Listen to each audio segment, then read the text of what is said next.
c'est une réussite des services du ministère, des administrations de Radio France et du gouvernement de Radio France et de l'INA, et puis aussi du Parlement qui a été très attentif à la construction de ces contrats d'objectifs et de moyens.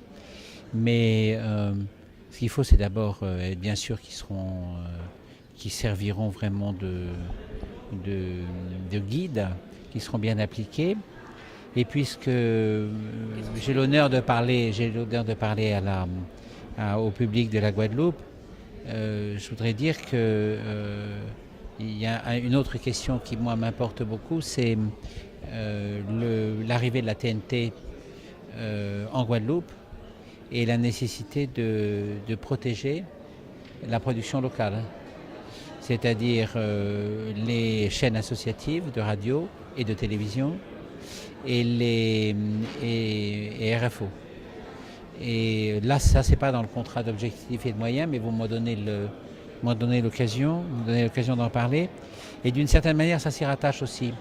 C'est pour vous montrer qu'en tant que ministre de la Culture et de la Communication, j'essaie d'être attentif à tout. Et à des problèmes dont on ne se rend peut-être pas vraiment suffisamment compte en métropole.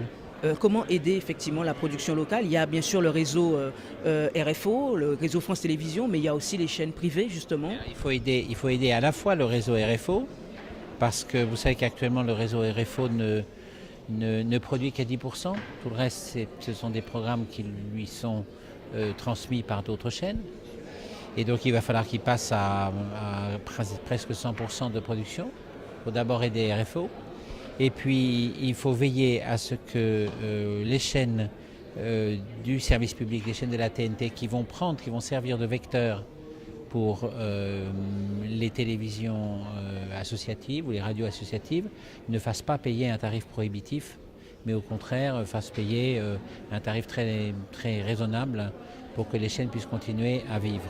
Et ça, je peux vous assurer que je m'en occupe attentivement et j'espère obtenir de bons résultats et j'espère les obtenir vite même.